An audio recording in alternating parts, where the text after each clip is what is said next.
गजा में पिछले 22 महीनों से इसराइल लगातार कत्लेआम कर रहा है। इस कत्लेआम में सबसे ज्यादा बच्चे और महिलाओं की जान गई है। इसराइल की बर्बरियत ने सभी को हैरान और परेशान किया है। गजा के हिमायत में कई जगह पर, फिलिस्तीन की हिमायत में कई जगह पर मुजाहरे देखने को मिले। न सिर्फ मुजाहरे बल्कि इक़दामात भी किए गए।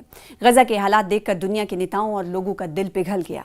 लेकिन इसराइल के पीएम बेंजामिन नेतन्याहू और अमेरिकी राष्ट्रपति डोनाल्ड ट्रंप का दिल अभी भी नहीं भरा है और अमेरिका की सहमति से गजा में कत्लेआम जारी है। इस बीच तुर्की की फर्स्ट लेडी एमीन एर्दोगान ने इस कत्लेआम को रोकने के लिए यूएस की फर्स्ट लेडी मेलानिया ट्रंप को एक खत लिखा है।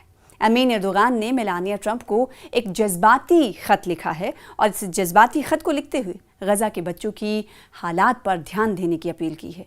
तुर्की की फर्स्ट लेडी ने कहा है कि जैसे मेलानिया ने यूक्रेन जंग मुतासरा बच्चों के लिए सहानुभूति दिखाई थी, वैसे ही उन्हें गजा के बच्चों के लिए भी आवाज़ उठानी चाहिए।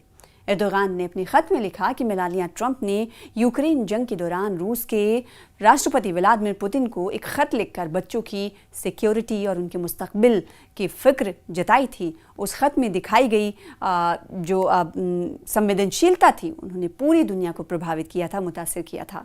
साथ ही उन्होंने कहा कि हर बच्चे का हक है कि वो एक सुरक्षित, महफूज और प्यार भरे माहौल में बड़ा हो।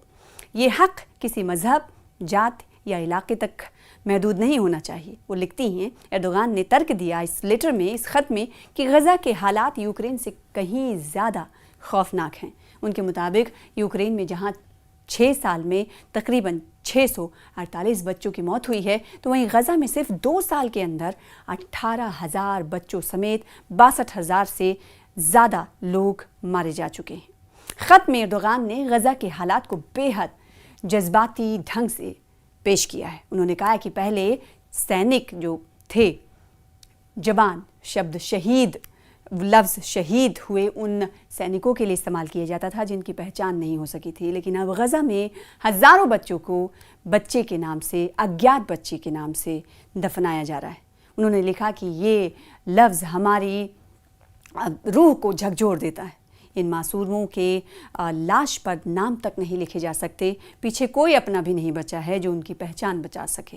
साथ ही साथ उन्होंने यूनिसेफ का भी हवाला दिया। एर्दोगान ने यूनिसेफ की उस रिएक्शन का, उस टिप्पणी का भी जिक्र किया जिसमें गजा को ज़मीन पर नर्क, जहन्नुम और बच्चों के लिए कब्रिस्तान कहा गया। उन्होंने बताया कि जो बच्चे ज़िंदा बच गए हैं वो इस वक्त मेंटल प्रेशर से जूझ रहे हैं। ये बच्चे हंसना भूल चुके हैं। वो कैमरों और माइक्रोफोन के सामने चिल्लाकर कहते हैं कि वो मरना चाहते हैं। उनका बचपन जंग के बोझ तले दब गया है। उन्होंने ये भी कहा कि कई बच्चों के बाल दर्द और डर की वजह से समय से पहले सफ़ेद हो गए।